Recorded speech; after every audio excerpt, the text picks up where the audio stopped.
आज हम आए हुए हैं दक्षिणपुरी। दक्षिणपुरी एक ऐसा सिटी जो है ऐसे नज़दीक में बसा हुआ है जिसके नियर अबाउट में आपका नेहरू प्लेस, आपका ओखला, मंगल, एम ब्लॉक और ऐसे बहुत सारे जो पॉपुलर एरिया है जो कि लोग यहाँ काम के रास्ते से उस हिसाब से चलते हैं, जो कि इतने बैकवर्ड एरिया में गिनती आ रही है। लोग दक्षिणपुरी का नाम से भी सुनने से जानते हैं। यहाँ के जो पार्षद प्रत्याशी हैं सीताराम जी, मैं उनसे खास बातचीत करने के लिए आए हुए हैं और उनसे भी उन्हीं की जुबानी और यहाँ के लोगों से भी सुनेंगे कि इन्हें पार्षद के लिए खड़े जो किया गया है वो इन्हें खुद हुए हैं या कैसे हुए हैं, ये सारा कुछ सीताराम जी और वहाँ की जनता बताएंगे। नमस्कार मेरे देश की जनता और मेरे वार्ड की जनता।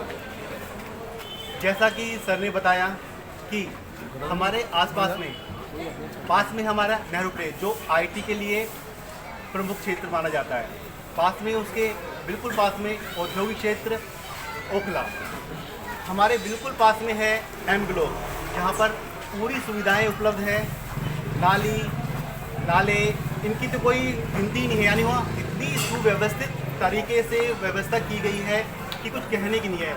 लाइटें, सड़कें और स्कूलों का सौंदर्यकरण, स्कूलों का सौंदर्यकरण जो कि मेन है कि जो बच्चा होता है वो अपना विकास कहाँ से करता है? स्कूल से। स्कूल ही एक ऐसी चीज़ है जिसमें एक अच्छे विचार, अच्छी बातें सीखने को मिलती है। घरों में जा रहा है, किसी के घर के बगल में से गुजर रहा है, हमारी माँ है, मेरी बहन है, हमारे आस पड़ोस जितनी भी महिलाएं हैं, बहन बेटियाँ हैं, वो झाड़ू लेकर तैयार हो जाती है सफाई करने के लिए। बचपन में भी ये देखता आया हूँ, मम्मी नालियाँ फटती थी, गड्ढे भर जाते थे, मम्मी आती झाड़ू लेके तैयार हो जाती थी साफ करने के लिए। आगे से हमारी पड़ोसी आंटी आ जाती थी, वो भी तैयार होती थी। उनको देख के फिर हम छोटे छोटे थे तो हम भी स्टार्ट हो जाते थे कि भाई मम्मी थक जाएंगी, आंटियाँ थक जाएंगी, तो हम भी नालियाँ साफ करने जाते थे, गटरों का पानी आके बाहर ले जाते थे। लेकिन अब इतने सालों बाद मैंने देखा कि भाई वो समस्याएँ वो वैसे की वैसे है। अब कहा जाए कि वैसे की वैसे है भी नहीं, यानी दिन पे दिन दरिद्रता और ज़्यादा बढ़ती जा रही है। गंदगी की वो गंदगी और ज़्यादा बढ़ती जा रही है। आसपास में क्षेत्र हैं वो सब सुविधाएं उन्हें हैं, पर क्यों है वो सुविधा? क्योंकि उस क्षेत्र के आसपास के जो क्षेत्र हैं उनके पार्षद हैं, जो निगम पार्षद हैं, जो नेता लोग हैं, वो क्या है, जागरूक है, वो अपनी जनता के हित में काम कर रहे हैं। पर बहुत ही अफसोस की बात है कि हमारे जो निगम पार्षद हैं उन्होंने हमारे एक बार वोट मांगने आते हैं, माँ बहन बेटियों को लुभावने वादे करते हैं, कहते हैं ना, दूर से बच्चों को लॉलीपॉप दिखाते हैं, बच्चा बहल जाता है, लेकिन उनको दी नहीं जाती। यही स्थिति हमारे पार्षद जी हैं, जो नेतागण हैं, जिनके साथ जुड़े हुए दिग्गज लोग हैं, वो ऐसे ही लॉलीपॉप हमें दिखा के चुनावी दौर में आते हैं और कुछ समय बाद वो गायब हो जाते हैं। सर, यहाँ का पुराना पार्षद हमारे यहाँ के पुराने पार्षद श्री प्रेमचंद चौहान जी हैं। प्रेमचंद जी ने मेन मुद्दा जो था अभी का जो पार्टी का मुद्दा है कूड़ा का ढेर, क्या यहाँ की कूड़ा कम हो चुका है?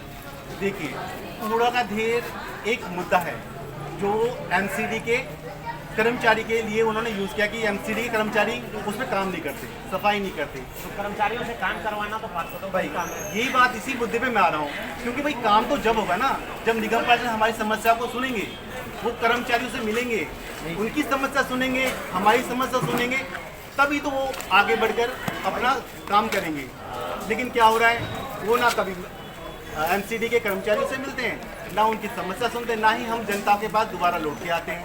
बस क्या कर रहे हैं, अपने रिश्तेदारों का, बस उनका हित चाह रहे हैं। और हमारा हित हुआ है, होता आ रहा है और शायद होता ही रहेगा जब तक कोई एक अच्छा हमारे वार्ड से जनता का भाई, बेटा, उनका बंधु, उनका मित्र, उनका दोस्त उनके सामने नहीं आएगा, तब तक यही दयनीय दशा चलती रहेगी। सर, जो दक्षिणपुरी है ये इसके पास में कॉलेज, स्कूल और बहुत सारे ऐसे प्रोजेक्ट हैं जिस पे कि लोग काम कर सकते हैं, और उस पर काम के बजाय दक्षिणपुरी लोग बहुत सारे ऐसी जगह हैं जिनकी नाम सुन करके लोग कांपते हैं। क्या ये सच है? बिल्कुल सच है जी, क्योंकि देखो दक्षिणपुरी में नाम कांपते हैं, लेकिन यहाँ पर शिक्षित लोग भी हैं, एक सच्चे मन के लोग भी रहते हैं, लेकिन यहाँ गंदगी की वजह से वो यहाँ पर इसको गंदा ही समझते हैं। और दूसरी बात, सरकार ने क्या करा, जो पहले सरकार आई है 2017 में, उन्होंने क्या करा, ना शिक्षा के ऊपर काम करा, ना स्कूल के सौंदर्यकरण पर काम करा, ना पार्कों के सौंदर्यकरण पर काम करा। एक स्वस्थ भारत, एक स्वस्थ वार्ड की जो रूपरेखा होती है, क्या होती है, एक स्वस्थ वातावरण। अब जाके देखिए, आप कैंपों में जाके देखिए, क्या वो स्वस्थ वातावरण आपको मिलेगा? बिल्कुल नहीं मिलेगा। स्वस्थ वातावरण में ही एक स्वस्थ व्यक्ति होता है। एक बच्चा जब तक स्वस्थ नहीं रहेगा, अपने नाम का, अपने देश का नाम कैसे रोशन करेगा, अपनी उन्नति कैसे करेगा? क्योंकि जब बच्चा पढ़ेगा, उसकी उन्नति होगी तो उसके परिवार की उन्नति होगी, परिवार की उन्नति होगी तो उस क्षेत्र की उन्नति होगी, क्षेत्र की उन्नति होगी तब हमारे देश की उन्नति होगी, और देश की उन्नति होगी जब भी हमारा देश सब में गिना जाएगा। हमारी कॉलोनी को सबसे जागरूक करने का प्रमुख मुद्दा होता है, नीचे के लेवल पे देखा जाए तो पार्षद, उससे ऊपर होते हैं विधायक, उससे ऊपर है सांसद, उसके बाद राज्यसभा मेंबर। पार्षद इसलिए आपके कॉलोनी का होता है कि वो हर किसी के पास में होता है, इसलिए पार्षद कहा जाता है। और पार्षद की एक मुख्य भूमिका होती है अपनी कॉलोनी को विकसित करना। क्या आपकी कॉलोनी विकसित हुई? सबसे पहले मैं ये कहूँगा कि जो पार्षद होता है, नाम पार्षद है लेकिन उसे होना चाहिए एक घर का सदस्य जैसा होता है। ये वार्ड उसका एक घर होना चाहिए और वो घर का मुखिया बन जाता है। होता उम्र में छोटा हो या बड़ा हो, लेकिन उसे मुखिया का पद मिल जाता है। लेकिन क्या हुआ, ना शिक्षा हुआ, बस मुफ्त क्या होती थी, नशा। नशा उन्होंने जनता के सामने ला के रख दिया। नशा भी कैसा, एक नशा लो, एक नशे के साथ दूसरा नशा मुक्त। अब नशे में जो व्यक्ति पड़ जाता है, ना उसका मस्तिष्क काम करता है, ना आसपास वाले काम करते हैं। तो ऐसी हमारी जो सरकार आई है, उन्होंने ऐसा काम किया है कि सबकी बुद्धि को कुंठित कर दिया है, सीमित कर दिया है। फ्री फ्री फ्री, नशा फ्री, गुंडागर्दी फ्री, लैंटर डाल रही है जनता, गरीब जनता है किस तरह अपना घर बना रही है। एक घर बनाने में पूरी ज़िंदगी निकल जाती है, कमाई पूरी लग जाती है, उसके ऊपर उस लैंटर पर लैंटर पे रिश्वत ली जा रही है। क्यों ली जा रही है भाई? एक लैंटर पर रिश्वत ली जा रही है, उसमें तो हम एक बेटी की शादी कर देते हैं। दूसरा सवाल सर सबसे ज़्यादा महत्वपूर्ण है, आप यदि पार्षद होने यदि बनते हैं, या यहाँ की जनता ने आपको लाया है या आप खुद अपनी मन से खरीदे? नहीं, अब एक तो हम क्या है, हमारे एक NGO है हेल्पिंग एंड फैमिली, हम उससे जुड़े हुए हैं। हम निस्वार्थ सेवा कर रहे हैं, 4-5 सालों से कर रहे हैं। जो घर में बहन बेटियों की समस्याओं के लिए काम कर रहे हैं। मुफ्त हम ट्यूशन देते हैं, बच्चों को पढ़ाते हैं, जिनके माँ बाप समर्थ नहीं है उनको ट्यूशन देते हैं, उन्हें जागरूक करते हैं। और उसी को देखते, मद्देनजर देखते हमारे जो NGO के मेंबर हैं, हमारी माँ बहन बेटियाँ हैं, बुजुर्ग हैं, बच्चे हैं, जहाँ तक मेरे जो विद्यार्थी रहे हैं, उन्होंने मुझे सजेस्ट किया कि सर हमें बदलाव लाना है। बदलाव कहीं से तो स्टार्ट हुआ, क्यों ना हम आपसे ही स्टार्ट कर दें। उसको देख के फिर मेरे अंदर भी थोड़ा जोश आया, जहाँ ये है कि मेरा कोई राजनीतिक से सरोकार नहीं था, ना मेरे घर का, ना परिवार का, किसी भी राजनीतिक क्षेत्र में नहीं थी। लेकिन माँ बहनों की, बुजुर्गों की समस्या को देखते हुए मुझे इस क्षेत्र में आना पड़ा। पास के सदस्यों को पार्षद कहते हैं, और पास के सदस्यों से इतने पास हैं कि इन्होंने गरीब जनता के लिए खुद बताया कि क्या करते हैं। इनके कुछ जो सदस्य हैं उनसे भी बातचीत करते हैं। एक मिनट सर, एक हमारे जो हेल्पिंग हैंड फैमिली है, जो एक NGO है, उनके हेड हमारे साथ हैं फिरोज गाजी जी, जिन्होंने काफ़ी सहयोग दिया है माँ बहन बेटियों को अपने परेशानियों से सुलझाने के लिए। आप उनसे कुछ परिचय दें। कैसे आप एक NGO के सदस्य भी हैं और पार्षद के फ्रेंड भी हैं, तो पार्षद का फ्रेंड माना जाए या पार्षद के सदस्य माना जाए? आने वाले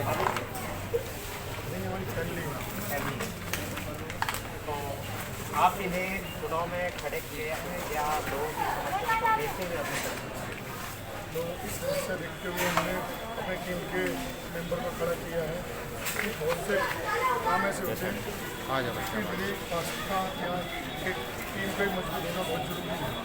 ये कई काम ऐसे हैं जो हमें करने नहीं देते, इसके लिए हमें सरकारी मौत बहुत जरूरी है। इसके लिए हम लोगों के हाथ जोड़ना पड़ता है, इनके सामने लंबी लाइन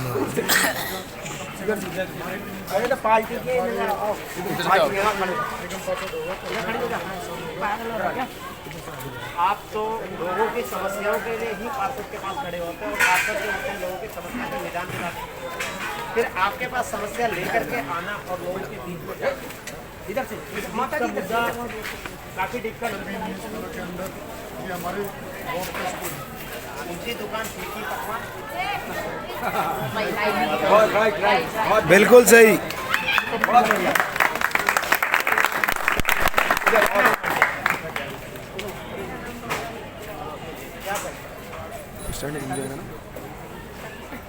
जनता की सेवा जो सीताराम जी गवर्नमेंट के मुद्दे के लिए खड़े हुए हैं, क्या आपके सहयोगी में है? और हमें बहुत अच्छा लग रहा है कि हमारे सीताराम भाई बहुत काम करेंगे और हर इंसान की समस्या को दूर करेंगे। हम चाहते हैं कि इनको हर जनता वोट चिंता मत करिए, आप चिंता मत जी हाँ, हम स्वागत के लिए दिल से या मन से? नहीं, मन से भी है, दिल से भी। दिल से भी बात कर, सही बात है। बहुत बढ़िया, मिलना चाहिए, बहुत बढ़िया। अरे यार दिल से होंगे जब हम मन से होंगे ना बेटे।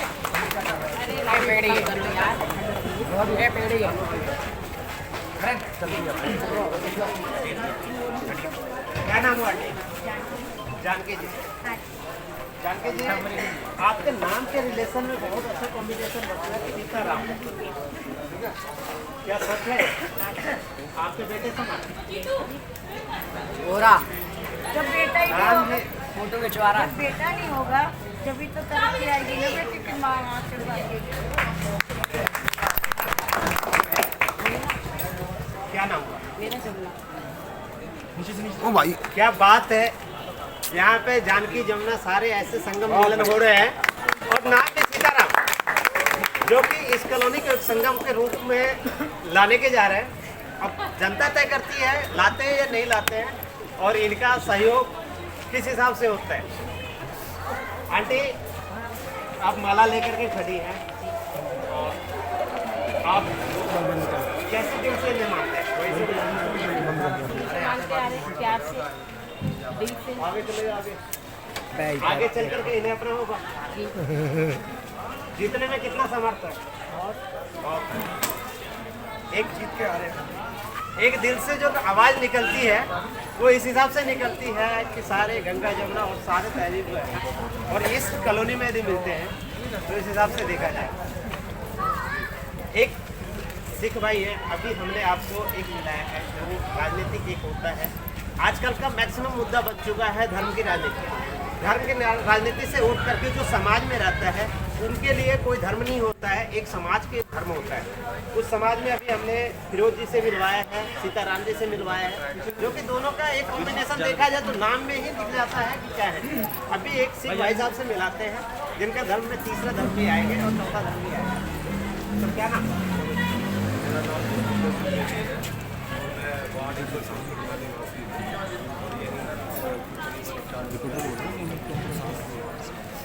मेन चीज़ क्या है कि सीताराम भाई हमारे बड़े भाई हैं और ये एक ऐसे नाम से इतने वो है कि जो बंदा सुबह उठते ही राम राम सीताराम सीताराम की माला जपता है तो इतना शुद्ध नाम तो सबसे बड़ी पहचान भाई के साथ में सभी समाज के लोग हिंदू पीछे से सारे समाज के लोग सीताराम भाई के साथ और मैंने एक चीज़ देखा, अगर राजनीति में हम उतरे हैं तो हमारी लड़ाई किसी किस्म से किसी पार्टी से नहीं है। हमारी लड़ाई है भ्रष्टाचारी से, भ्रष्टाचार से। और जिस वार्ड में यहाँ पे पुराना जो वार्ड का जो पार्षद था नेम चौहान, उससे हमारी सीधे लड़ाई है, सीधे तौर पे आमने सामने की लड़ाई है। किस बारे में? सिर्फ भ्रष्टाचार के बारे में। दक्षिणपुरी में ये जे कॉलोनी है, जे कॉलोनी का फुल फॉर्म झुग्गी झोपड़ी कॉलोनी। ये झुग्गी झोपड़ी कॉलोनी में हमें यहाँ पे बसाया गया, झुग्गी झोपड़ी कॉलोनी में बसाया गया 22.5 गज के हमें मकान गरीबों को दिए गए। एक गरीब आदमी सुबह शाम रेडी पटरी लगा के हम कमा के लाते हैं, 2 पैसे कमाते हैं, एक पैसा 1 रुपया 100 रुपया जोड़ के इकट्ठा करते हैं 10-20 सालों में। एक 4 मंजिल या 2 मंजिल मकान बनाने के लिए, अपने बच्चों को छत देने के लिए।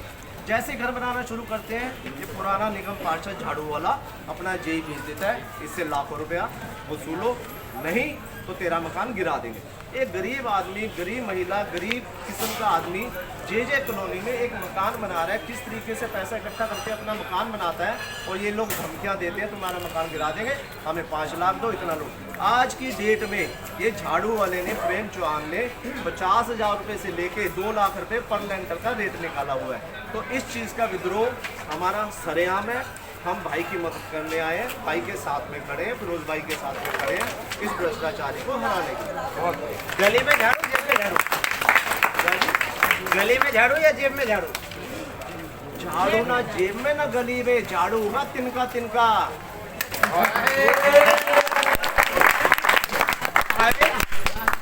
जसविंदर जी को सुन रहे थे, जिन्होंने इस कॉलोनी की जो समस्या है, जिस समस्या से ये जूझते हैं, जिस समस्या को निदान पाने के लिए राजनीति में खड़े हुए। झाड़ू जो एक आम आदमी पार्टी जो बनी थी, वो समस्या का निदान दिलाने के लिए बनी थी, एक समस्या के लिए नहीं बनी थी। आज की डेट में देखा जाए तो कहीं ना कहीं समस्या ही बनती जा रही है। देखा जाए तो हमारे बहुत से माँ बहनें हैं, मैं उनसे इस मुद्दे पे भी बात करूँगा कि उनके घर में नशे की हालात में कितना घर बद से बदतर हुआ, क्योंकि घर चलाना माँ बहनों का ही काम होता है। कमाने का काम जो होता है वो जेंट्स ज़्यादातर करते हैं। आज की डेट में महिला और पुरुष दोनों काम कमाते हैं, लेकिन पुरुष जो होते हैं वो ज़्यादातर नशे के आदी भी बन चुके हैं। कुछ महिलाओं से हम बात करते हैं और समस्याओं को जानते हैं कि उस मुद्दे पे कितना क्या होगा। आंटी, आपके घर में कितने लड़के हैं? कैसे है? आपके आसपास की तो पूछो मत। आधे तो नशा करके पड़े रहते हैं।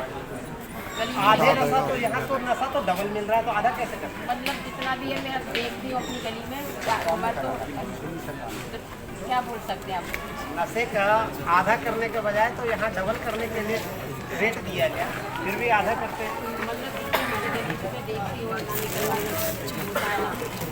पड़े रहते हैं। बहुत देर से आप मुस्कुरा रहे हैं।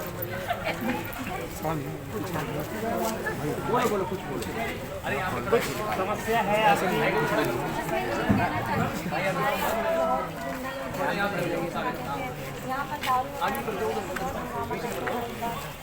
आपके घर में भी? नहीं, मेरे घर में ऐसा नहीं है, पर अरे चाबी दे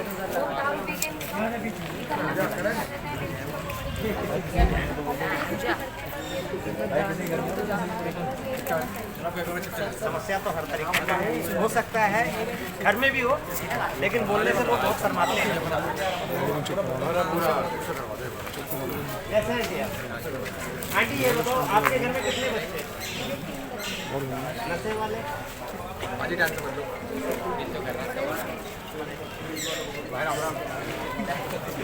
झुग्गी झोपड़ी कहने के लिए झुग्गी झोपड़ी हुआ करती थी, और आज के ज़माने में बहुत बदल चुका है, जो कि लोग अच्छे भी पढ़े लिखे और हर तरीके से यहाँ तक भी विदेशों तक में अपना डंका बजा चुके हैं, एक गरीब घर से हर जगह से। लेकिन कुछ चीज़ें ऐसी होती है कि खुद पे बदलना जरूरी है। पार्षद जैसे यही अनुभव है कि वो कॉलोनी के पार्षद बने हैं, पास के सदस्य बने हैं, तो पास में ही रहे, दूर ना जाए। दूर होने की वजह से जनता को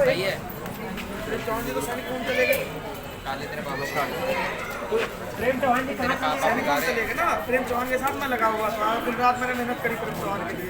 क्या मिला? पैटीना पे चलने वाला इंसान आज किया लेके घूम रहा है, सैनिक फॉर्म में मकान लेके घूम रहा है, जी के बिल्डिंग बनाया घूम रहा है। मेरे एक चाचा के घर से 35,000 रुपये लेके गया लेंटर बनाने को।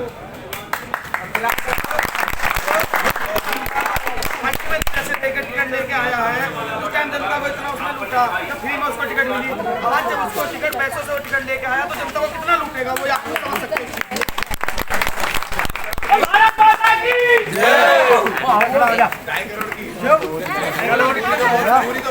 सारी जनता यही कह रही है, 2.5 करोड़ टिकट लेके आया है वो, 2.5 करोड़ आया है। पहले फ्री में उसको टिकट मिली थी, फ्री टिकट के बाद उसने इतना पैसा लूटा जनता से, जो आज 2.5 करोड़ की टिकट लेके आया वो जनता का तो खून निचोड़ जाएगा। क्या करेगा? बिजनेस में पूंजी लगाई जाती है, तो उन्होंने क्या ना हुआ? बहुत देर से आप बताइए।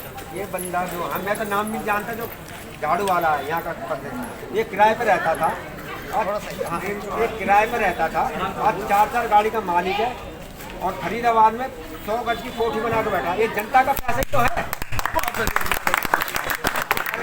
एमएलए कभी जिंदगी में रोड नहीं मारा उसने, कभी जिंदगी। और केजरीवाल की कोठी के अंदर जहाँ रह रहा 70 करोड़ का स्विमिंग पूल बनाया, खा जनता के पैसे तो बना है।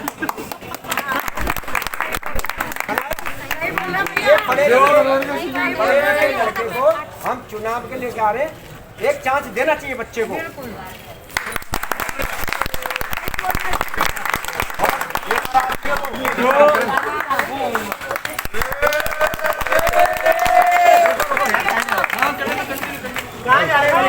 भाई भाई बोलो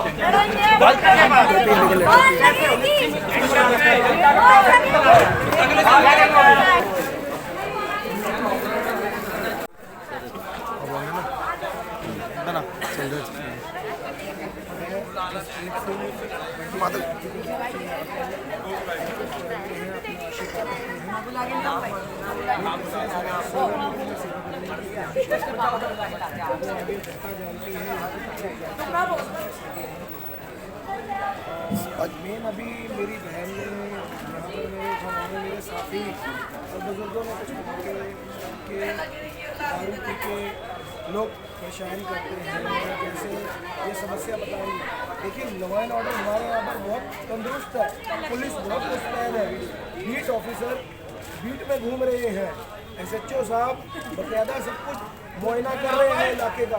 समस्या का आती है कि ये जो नेता बने बैठे हैं ये उन्हीं के ही लफंडर दोस्त हैं, उन्हीं के ही गुर के कह लो, उनके शब्द कह लो, बुढ़े कह लो, दोस्त कह लो, जानकार कह लो, जो दारू पी के या इधर गलत काम कर रहे हैं और यही फोन कर करके पुलिस के ऊपर दबाव बनाते हैं। पुलिस महकमा पूरा काम कर रहा है लेकिन इस महकमे को ये प्रेशर से काम नहीं करने देते। राजनीतिक दबाव के कारण इस कॉलोनी का विकास रुका हुआ है। बिल्कुल जी, के कारण ही इस कॉलोनी का विकास होता हुआ है। अगर ऐसी बात है कि इलाके के अंदर झाड़ू लगने का समय सरकार ने बदल दिया है, गलियों में झाड़ू लगने की किसी टाइम नहीं। मुझे इतना पता है कि गलियों के अंदर झाड़ू सड़कों पर लगती है। गलियों को छोड़ो, जो कॉलोनी की 10 फुट की या 15 फुट की जो चौड़ी लाइनें हैं जिनको सड़क बोला जाता है, यहाँ पर चौड़ी गली बोला जाता है, उन तक में झाड़ू लगनी बंद हो गई है। क्यों बंद हो गई है? उन विचारों की जो MCD के अंदर काम कर रहे हैं उनकी मजबूरियाँ हैं। इन नेताओं की कोठियों में काम करने पड़ रहे हैं, इनके ऑफिसों में काम करने पड़ रहे हैं उनको अपनी नौकरी बचाने के लिए, उनकी हाजिरियाँ काट दी जाती हैं। अगर मैं गलत कह रहा हूँ तो आप ऑफिसों में जाके चेक कर लो कि उन MCD के कर्मचारियों के ऊपर कितना प्रेशर है, कितना दबाव डाला हुआ है इन नेताओं का।